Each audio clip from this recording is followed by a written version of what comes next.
Hello. I want to talk about this morning why your lack of energy goes deeper than your diet. And this is especially for people who identify as highly sensitive or neurodivergent. And so basically, there's so much information out there, and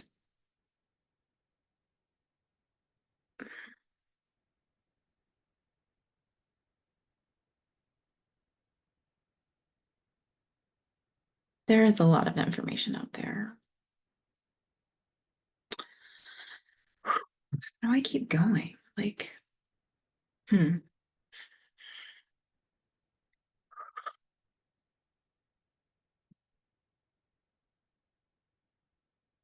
so what to say?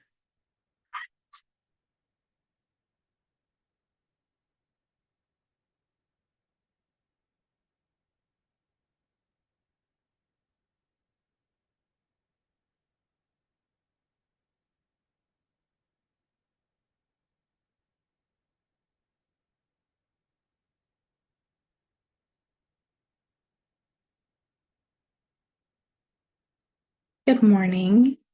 I want to share today, if you're a highly sensitive person, why your lack of energy is going to be deeper than your diet.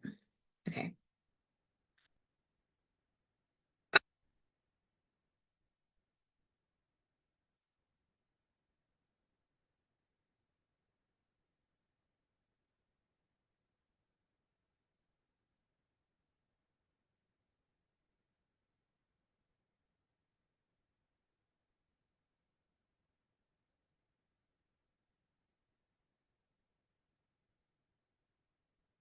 Good morning. I wanted to share today about diet and health and the highly sensitive person.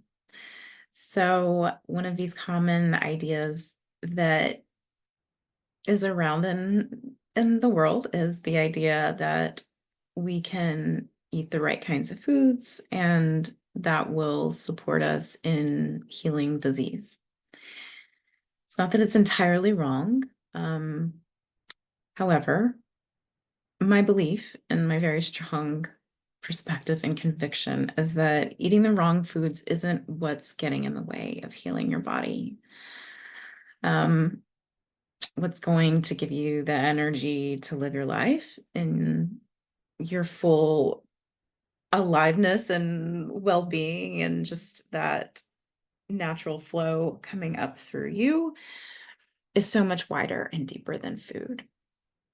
And um, from my perspective, something that I have struggled with is inflammatory conditions, autoimmune disease, multiple health conditions. I come to you from as somebody who has had their fair share and gone down that rabbit hole of um, food as medicine and eating in a way to support my health, but also eating away in a way that was very restrictive and in other ways very detrimental to my health.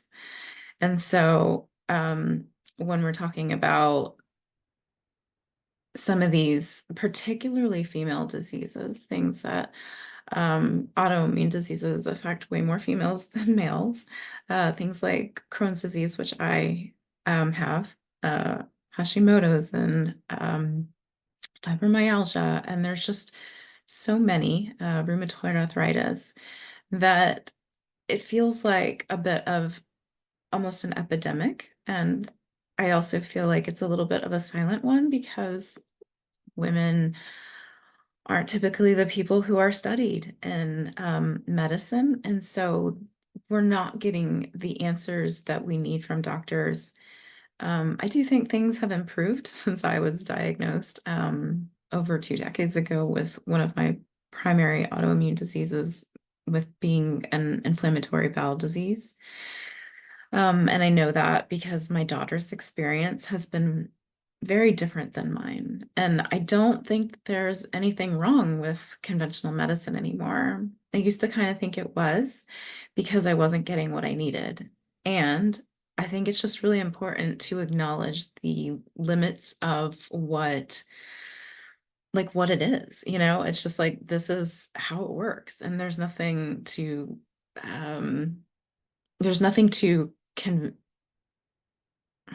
there's nothing to put that down, like if you recognize what it is. And so the only problem with it is that it really sent me on, like I said, a rabbit hole, and I went into somewhat of a tailspin for years, kind of searching for the key and feeling a lot like I was on my own. And also, um, I think that's part of the function why it can be really easy to criticize conventional Western medicine, because it's like, oh, well, they don't do chronic disease well, and, they don't have whatever listening, empathetic, doctors at every, office. And so when people aren't feeling seen and they are given those kinds of diagnoses, like, well, this is something you're gonna just have for life and there's no real cure for it, it can be incredibly disempowering, frustrating, and it feels like, well, I'm gonna do something. And so I did that, obviously. um, I'm here talking to you about it. But the essence of what I want to talk about isn't actually the food, because I know that there's just so much information out there and it's all very conflicting. And I've been in that world where I was just like, research, research, research, and just like eating it up. And um, as much research as I was eating up, I was like on the opposite in actual food terms, eating less and less. And I think it's really important to address this because it's one of those, I call it a rabbit hole, because it's like it's missing the point. It's not useful.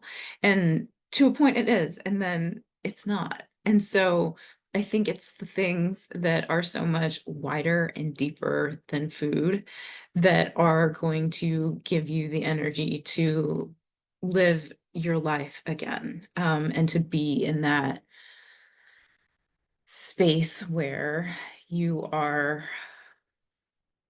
all of yourself and feel less, and you don't feel less anymore. Um, so I see this fundamentally as things that drain our energy and things that give us energy. And I have just a few points for each that I kind of wanted to mention to give you a broader and deeper context for what I think is really going on whenever we're turning to medicine. I mean, we're turning to food for medicine.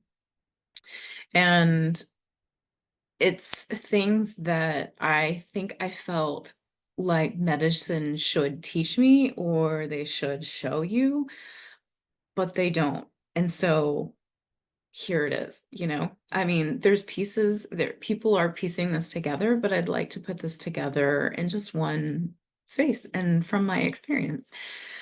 So one of the biggest energy drains that I see as really one of the root causes, not on a biological level, we're talking about energy levels here, because I just don't do biology. There's so many other wonderful voices who speak to these things. But one of the hugest energy drains I see is childhood trauma.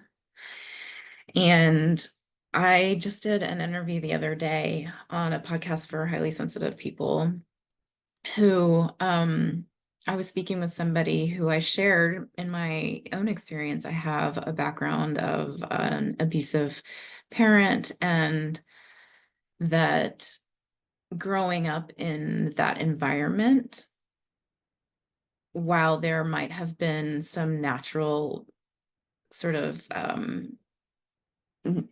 like inborn genetic traits, that environment really turned on the high sensitivity, as a matter of needing to keep myself safe, as a matter of needing to override my own internal um, needs and wants in order to be sure that I could control the situations that I was in to the best of my own ability as a very small child. Um, I mention it because there's a really strong connection and link now. I mean, it's just talked about everywhere, all over. And I'm not a trauma expert, but I'm like so many regular people that just have had it in their life, and that you can acknowledge it and move forward from it, or you can just continue to fight your patterns, or not really even be aware of them at all or where they come from. And so, one of the second one that I want to talk about, which I loved learning this term, and I'll use this term because I think it's really helpful. Another one of the energy drains that I see is the habit of self-silencing. And this is a term that's it's a gendered phenomenon that they have studied. There's information out there about how when a woman's self-awareness is very high, and it is also correlated with high levels of self-silencing. And self-silencing basically means not voicing one's thoughts, beliefs, perspectives, and feelings out loud or openly in any situations, that it creates a high level of disordered eating. And so, I learned about this in my certified intuitive eating counselor training. And the reason why I mention it is because I was just so fascinated with the fact that they've connected studies with people who have struggles with their eating, and trying to control that, or feeling like it controls them, or just have problems with managing their food intake in a way that like feels good, or like without an ridiculous amount of undue attention on it, and this trait of self-silencing. Isn't that interesting? I think it's so interesting. So, anyways, moving on. Another one of the energy drains is it's related. It's people pleasing and not being authentic. And I think these really all tie together. For me, in my experience, this was, and kind of still is, something that I still struggle with, but that has basically just gotten lighter. And so what I mean by lighter is like, there were like a river just filled with like blue ink, from the intense amount of people pleasing, like not even being aware that this is your own habit to deny your needs for others, or to, again, that self-silencing, not being authentic and not speaking out what you need to say when you need to say it, and just feeling like other people take precedence over what you are experiencing, and that you need to cater to their needs. Um, those are things that are huge energy drains. It's not something that is sustainable without actually coming into a disease state in the body. Um, at deeper levels, of continuing this for many, many, many years, of overriding one's natural inclinations, of not saying, of saying yes when you really want to say no, over and over and over. It's almost like you begin to forget who you are, and that self-betrayal begins to just be like every part of your life. And it can be in your work and in your relationships. And it's hard to realize, how did I get here and how do I get out? And I think that it's important to talk about these things, because this is what it's really about. And it's not about, am I eating dairy or am I eating seed oils? It's about this. This is what's causing you to have no energy. And when you have a flare and it's some semblance of this, your body is telling you what you need to know. And it's not about super sleuthing your food. It's just not. That could maybe help a little bit if you're in this already healed, or not healed, but like that you're already working on healing this other deeper, more internal stuff that you need to be doing. Then maybe some of that surface level, like, oh, okay, food and what's, inflammatory could be helpful. But if you're going to that first before you're going to this, you've got it backwards. You've really got it backwards.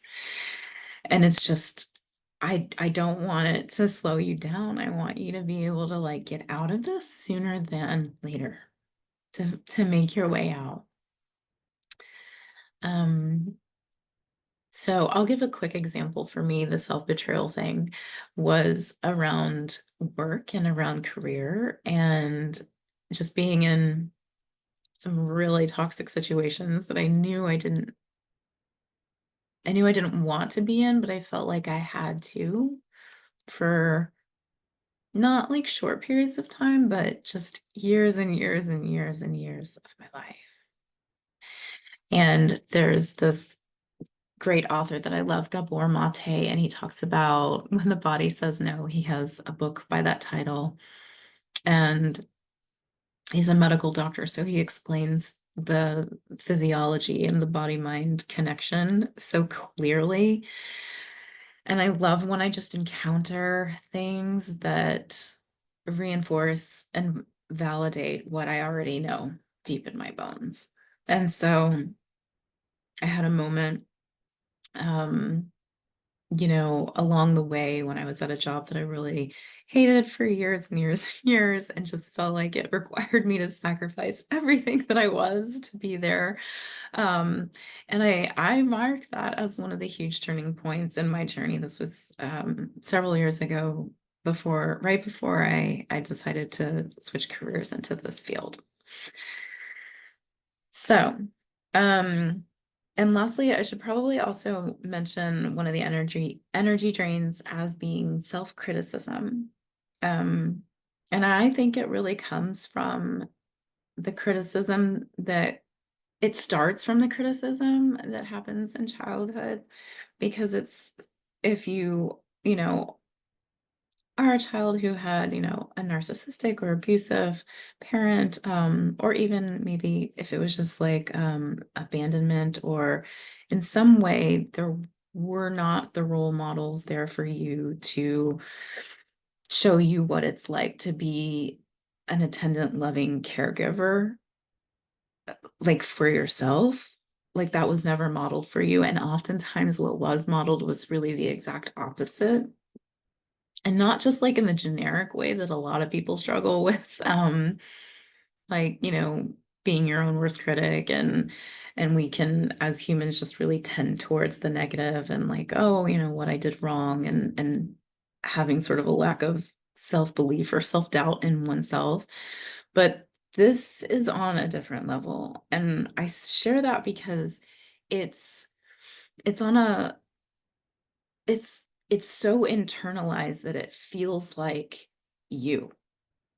Like it doesn't feel separate. You can't even distinguish between the voice that's telling you there's something wrong with me, I should, have this figured out by now, and you as the thinker of that really negative, harmful, and harsh thought.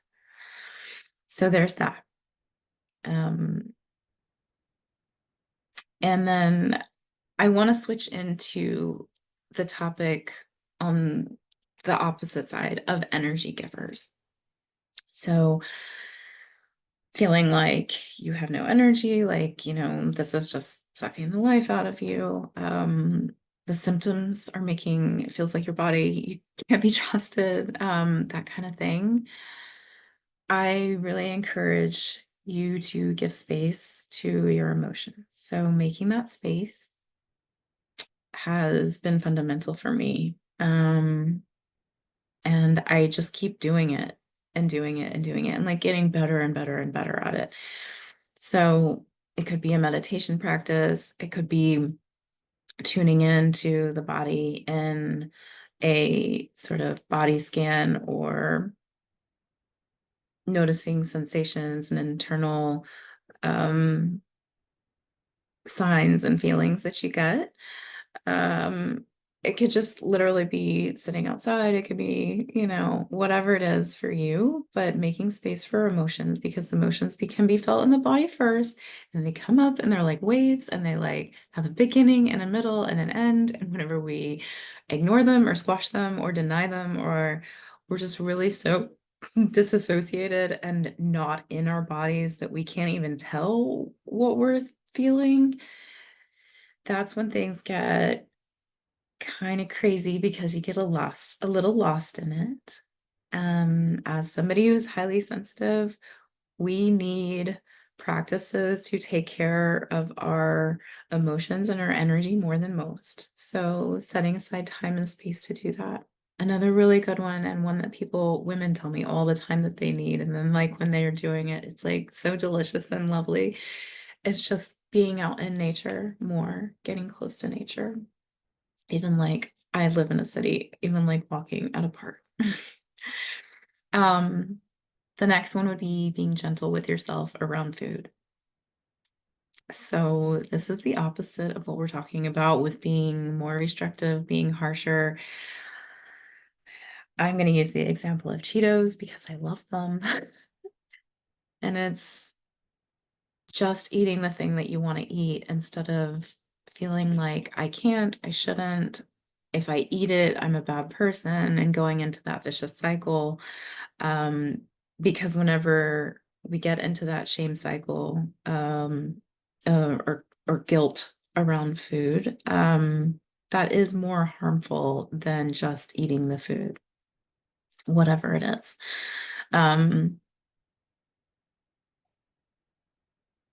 believe firmly that our bodies can actually handle pretty much anything we give them. We are in somewhat of a fragile or more weakened state whenever we have not done some of the work that,